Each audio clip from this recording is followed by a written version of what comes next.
Hello there, this is Retro Spirits Guardian, and this is Let's Make a Game 2, and this is Style Exploration. So, a quick recap. We're making a shooting game. It's going to be horizontal, it's going to be hand-drawn pixel art, not pre-rendered, and it's going to be a 16-bit console game, specifically the Mega Drive. This is because we can use the SGDK, the Sega Genesis Development Kit. Here's my limitations. I've got a 320 by 244 screen. There's the colours. I can use 61 out of 512 usable colours, etc, etc, etc. Some caveats and nonsense there. I'm going to stick to that. And here is the hard sci-fi test I did originally as a recap. We are using limited palettes. We're using parallax scrolling. We are using a depth of field effect, like a colour-based depth of field effect, so everything in the background is more washed out than the stuff in the foreground to give it a feeling of depth. And we did that because art skills. Mad art skills. I'm not mad art skills, I'm not crazy. But as you can see, it's got that Mega Drive flavour. It's sort of a bit Thundercrossy, I suppose. A bit Axley-ish. So my next thing was to do a test of a cartoon horizontally scrolling shoot 'em up, because I do like a Parodius game. So this is a screen. I'm not going to do a parallax test for this, I'm just going to show you a screen of all the things I'm going to include in my image. Basically what we've got here is a robot cat which is unfinished with its exposed brain in a bubble. You've got a frog flying a aircraft, a squirrel with a shotgun which is also unfinished. You've got the earth being pulled apart in the background, and you've got a moonscape below, and you've got some bubbles with bits of earth in them, like mountainscapes and things shaped like cats. There's also a pig and UFO there, for those with eagle eyes, and I'll show you how I split the palettes up. The idea behind this game is every level will be themed around an animal. This one's obviously themed about cats. Cats on the moon, and the cats have destroyed the earth and created little bubbles to put, it's like an AI cat. It's like a cat crossed with a robot. It's like a cyborg floating space cat has destroyed the earth, and it's making little bubbles to keep its little cat friends in. Crazy, huh? I think I'm going to do a level based around pigs, a level based around cows, etc, etc. This has got the kind of grainy Mega Drive dither style going on, so not as clean as I would like. This is why I've done another test, but I'll go through this one first. And this is just a close-up of some of the sprite work. All the weapons that you're seeing on the screen use the same palette as the player sprite. There's a frog there with a jetpack. There's a pig there in a UFO. There's a cyborg cat with deadly claws and a nose that looks like a heart and crazy eyes, like evil eyes. I didn't finish the cat robot. He needs whiskers, and I need to finish off his, I suppose this is his right ear, but left as you look at it. So here's the background layer. We're using 16 colours, so all these things here, including the star field, use the same colour palette. We've got the cat bubbles there with the mountainscape and the river inside it. This is the player palette, so we've got both player sprites, we've got all the weapons, and we've got the score using that palette. There'll be more weapons obviously in the final game. The pig is a different enemy, it's a different level in my game, so the pig has got his own palette there. More pinks and kind of bluey greys. And then we have the boss palette, which is your greys and your reds. The actual electrical spark on the top of the cat there uses the same player palette. Like I said, the first cartoon test used the dither kind of grainy Mega Drive way of doing things, and I thought I'd do another cartoon test where I didn't use dither patterns at all, and I used a little, like very sparingly. But this is more like an arcade kind of block color approach, and a different game. So here's a quick screenshot of the game as it exists at the moment. This level probably wouldn't appear in the final game as this, because I think if I'm going to make a Japanese level for a game, I want it to be a Japanese graveyard. We have 4 player sprites here. So the idea behind this game would be your different heroes through time. So you've got, like, well, I say heroes, depends if you think Romans were heroes. We've got a gladiator, so he'll be fighting in like a gladiator style arena background, fighting mythical enemies, so that all the bad guys in this will be mythical. As you can see, I've got the Tengu here, Teng, or how you say it. It's the mountain god of Japanese myth. I've got him flapping about in here because it's the Japanese level. We've got a ninja, and we've got an Egyptian kind of pharaoh dude with a ankh on his staff firing magic, and we've got a medieval knight. So there's 4 levels that you'd have immediately. So we've got like medieval castles, we've got the pyramids, we've got Roman stuff, we've got Japanese stuff.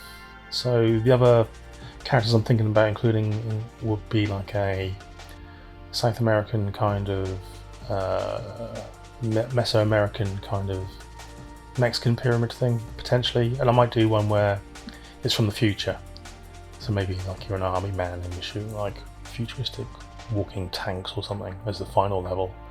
So the game will have like 6 levels in it. Once you complete the level, you can pick the character, whichever character you want to play the next level with. So each of these characters has got different weapons. Like the ninja's got fast firing ninja knives.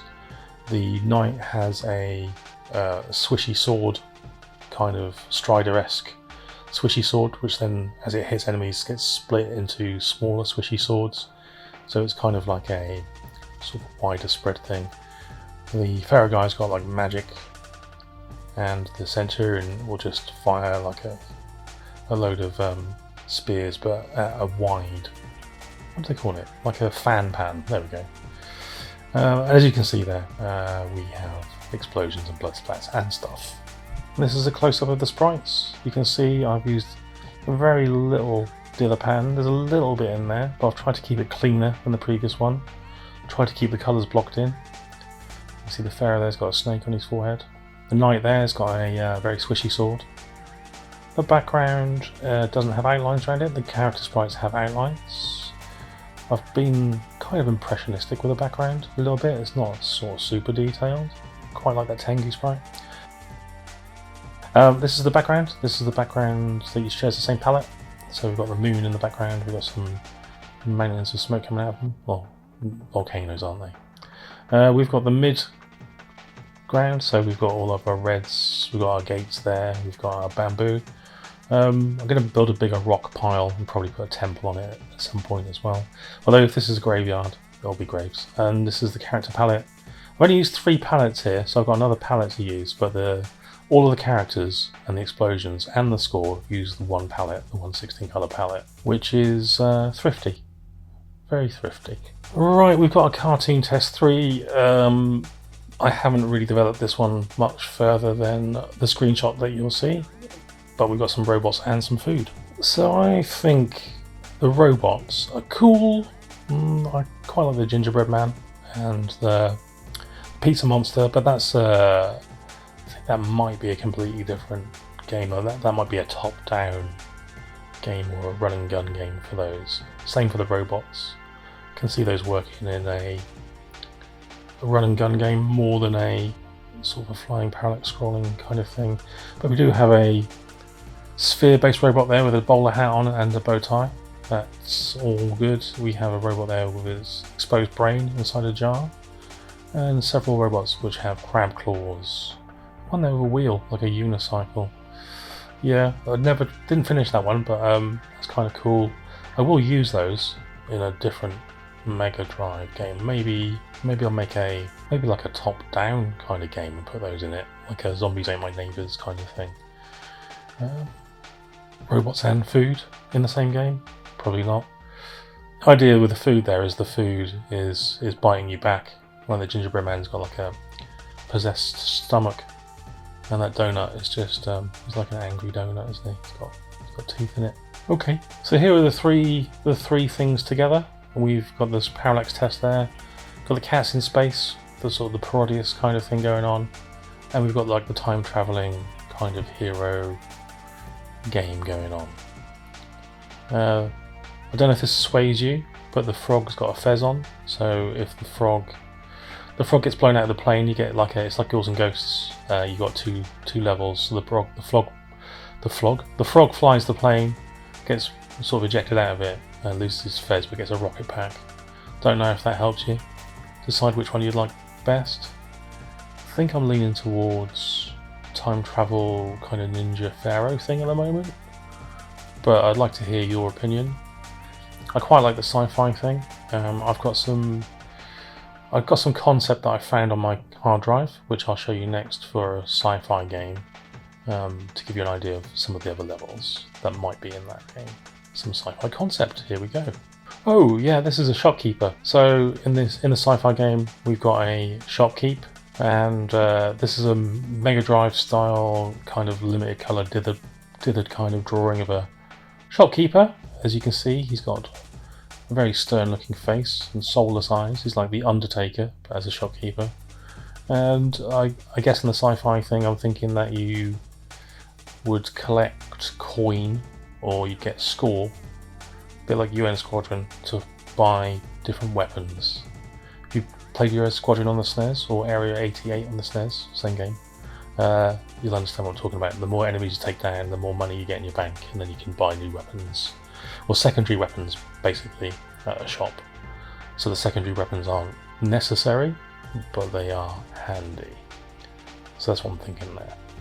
This image is just something that I created for shits and giggles. I don't know, I'm a bit of a doodler, so I doodled like a dropship kind of situation into a alien planet kind of thing.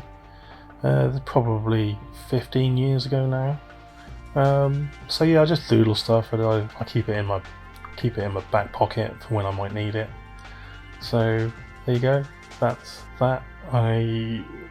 This would translate as kind of a planet-based. You'd probably start off in space. You would fly down to the planet, and you'd kind of dodge between columns and stuff through a cloud layer. This next image is something that I did. Oh crikey! It's definitely 14 years ago now. Just all done in Photoshop.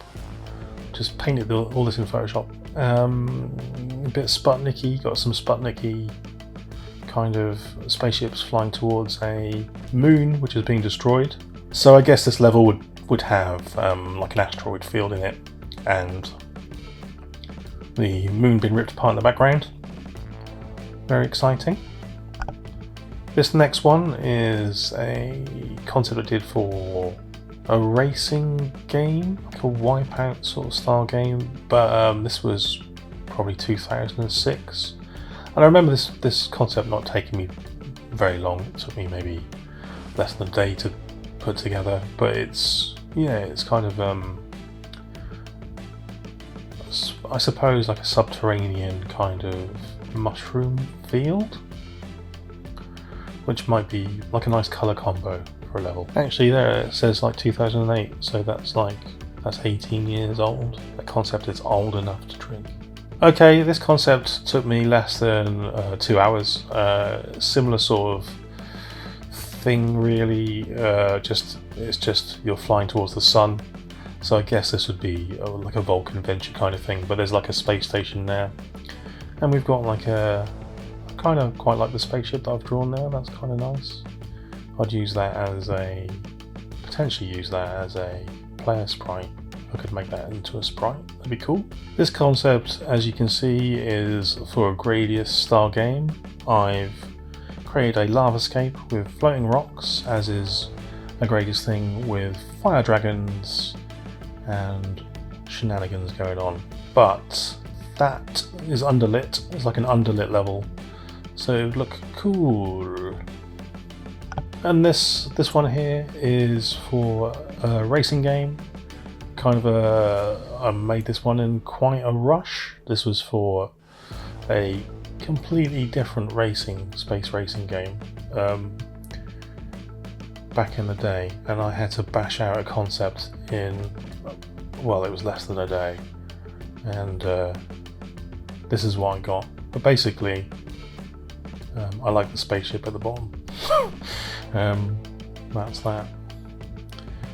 So anyway, I guess it would be translate as a level in the game where you're flying low over an atmosphere, like a near Earth orbit, and you've got these large, kind of 70s looking, space hulky, kind of weird ships just lurking about, launching fighters at you. So what's next? Well, I guess my next move is to design one of these games, or maybe design one game and apply it to all 3 styles. So that's what I'll do. I'll design the game, its core mechanics, its core setup, and I will give you that update ASAP. But what you can do, if you're interested, is leave me a comment about what your favoured kind of style would be, whether it's like a hard science fiction kind of style, or a more cartoony kind of Parodius thing, or I suppose the multi-character one is a bit more like a Taito kind of feel, like a bubble kind of looking thing, I suppose, as a shooter, which kind of appeals to me. Incidentally, that one was also the characters in that one were also quicker to draw than the dithered kind of Mega Drive one, and I think they look a bit neater. But I'm happy to go either way. I like all this grist for this mill. I like all those things. So yeah, just let me know. All right, ta-ra.